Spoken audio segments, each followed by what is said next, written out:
Okay, naghiwalay na kami ni Dara. We are here in Canton Fair to look for more manufacturers para mas mapababa pa namin yung price ng mga dine-develop naming products. Kung gusto nyo rin mag-develop ng products, mag-start ng business nyo, you can go here sa mga expos na ganito. Sobrang daming negosyante na nandito from different countries and even manufacturers. Kung kailangan nyo ng supplies for your business, diba? You can start here. Ganyan karaming tao, guys, from different world. From different countries pala. Kaming dalawa lang for now. Dapat talaga tatlo kami. Pero hindi dumating yung visa ni Abigail. Nakakainis. Normally talaga 5 kami, lahat ng heads. Hindi dumating yung visa ni Abby. So, ayan ang mga raw materials. This is my robot best friend, air wheel. Kailangan ko talaga to when sourcing. Sorry, hindi muna 10K steps ang priority ko today kasi kailangan makarami kami ni Dari. Tapos meron kaming dalang luggage kasi dyan nakalagay yung mga existing products namin. Siyempre, kailangan namin ipakita yun sa bagong Manuf na makakausap namin, di ba, kung kaya nilang gawin. And kumukuha rin kasi kami ng mga samples from Manuf para matest din muna namin yung quality. Dyan din namin nilalagay. And alam nyo, when developing products or a brand, ito rin talaga yung nagpapatagal sa process. Kaya minimum 2 years talaga to develop. Okay, nandito na kami sa beauty. Pero mas kailangan ko kasi yung fabric for clothing. Kasi for now, ang main agenda sana talaga namin would be for the clothing. Kasi hirap din kami to lower the cost kasi ang mamahal talaga ng mga current kausap namin. Pero sobrang ganda ng quality. Okay, naghiwalay na kami ni Darren para mas makarami kami ng masosource na Manuf and products. And may mga gusto sana akong bilhin dito pero hindi pwede kasi pang showcase nila, pang display nila. Usually, nagpapabilihan sila kapag last day na ng expo. 8.1. Saan? Taas. Sa taas. Kailangan ng option kasi even the manufacturers, kahit na manufacturers sila, that doesn't mean na kaya na nilang gawin lahat. May iba na hindi achieve yung gusto mong standard or quality or yung mga requirements mo, ganyan. Meron ding iba na kayang gawin. And sa sobrang lawak ng mundo and sa sobrang lawak ng industriya, kailangan mo talagang suyurin lahat ng options. And dun pa lang, ang tagal na, magastos na. Taas tayo sa sa fabric and clothing. Puro ano na dito eh. Tingnan mo, talagang siya na yung nag-enjoy oh. Kain muna kami. Nagpapaawa at nilalagnat daw kasi siya kaya dapat siyang mag-air wheel. Let's eat! Hindi pa rin namin makita ang clothing and textile, mga fabrics. Nahanap pa rin namin sa sobrang laki nito and sa dami ng tao. Enjoy niya ang robot ko. Bibili na nga kami ng isa pa kasi sabi niya ayaw niya daw mag-air wheel. Exclusively crafted using unique technologies. Robot legs. Wow.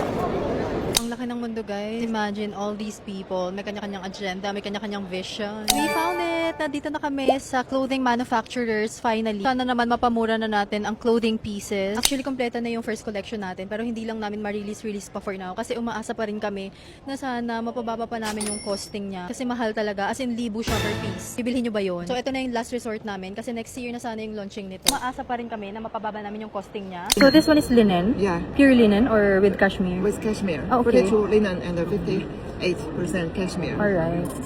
This one is 23. Okay. So full cashmere is around 35 USD. How about if mixed with polyester? So it will be cheaper. How much? 10% of the cashmere you want? Probably 20%. 20%? Yeah. Just wait a moment. Okay, please. Guys, ang ganda ng cashmere talaga. Isa sa mga favorite fabric ko. Pero ang mahal niya talaga kapag pure, lalo na. And alam ko naman ang dami sa inyong may gusto talaga ng mga natural fabric. Pero ang mahal talaga nila, guys. Kung mahal na yung polyester na magandang quality na ginagawa namin ngayon, siguro triple siya kapag natural fabric talaga yung ginamit. This one is 70% linen, 30% cashmere. Oh, okay. Wool?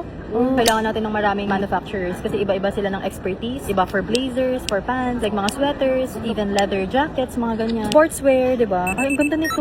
Oh my gosh, I love this. Kailangan ko to. Pang winter na naman na para bang may winter sa Pilipinas. Napakadami kong winter. Ay, puti. Ang dami nagtatanong sa akin saan nabili tong air wheel na to. Siguro napapagod na rin sila maglakad. Ang laki kasi sobra. Alam nyo, nakakapagod siya kasi nakaka-overstimulate sa sobrang dami. Tapos paulit-ulit yung tanong mo, paulit-ulit yung hinahanap mo. Ayan, mga factory for swimwear, mga inner garments.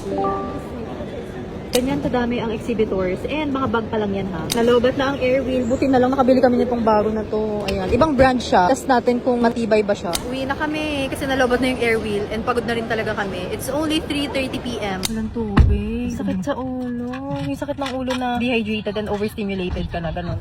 Uwi na kami. Ay, kasi pon. Yeah, may lagnat daw siya. Kaya ginagamit niya yung air wheel ko. Rest lang kami saglit kasi magje-gym kami and magde-dinner. Grabe, tingnan niyo naman ang putla ko. Hindi rin kasi ako nakapag-lashes today kasi naiwan ko yung meltdown na naman. Lagi na lang talaga pag nagtra-travel yung meltdown na yan. So, hindi ko maalis yung mga glue residue sa lashes ko. Kaya hindi ako makapag-refill ng lashes kanina. Tomorrow naman, hindi muna kami pupunta sa fair kasi magpa-factory visits kami. Sila yung mga bago and duma na namin katrabaho talaga sa clothing. So, to build rapport and relationship, kailangan talaga ng mga factory visits, and para makita mo rin na credible din talaga sila. Alam nyo ba, isa rin talaga sa mga naging motivation namin kung bakit bumalik na kami sa pag-gym and pag-workout ay dahil kay Abior. Lumalaki na kasi siya, diba? So, bumibigat na talaga siya. And kapag binubuhat namin siya, nakakapagod, nakakahingal, kailangan naming mag-keep up doon. Actually, no, madaling i-train yung physical eh. Pero paano ba mag-train ng for overstimulation? Paano ba nag-train yun? Kasi minsan yun yung nakaka-drain ng energy pag overstimulated ka na kahit kaya mo pa naman, diba? Paano ba yun? Nag-train ba yun? Tonkatsu for dinner! I love it! Ang sarap nito, guys. Favorite namin dito. Gutom na gutom mo. Yummy. Yummy. Sarap. Binaon namin yung leftover kasi yan ang breakfast ko tomorrow. We're back. Mag-gym na kami. Magbibihis lang. Gym time. It's 8 p.m. Medyo maaga to sa usual time namin sa Pilipinas pag nag-gym. Kasi 9 p.m. kami nag-workout doon. Ito yung gym. Maliit lang siya pala. Oh my gosh. Meron pa pala sa side na to. So medyo malaki naman pala. Kala ko ito lang. Hindi ko alam kung anong program ko tonight. Wala ako sa mood mag-film. Sakit ng ulo ko. Pero magbabak na lang kami tonight.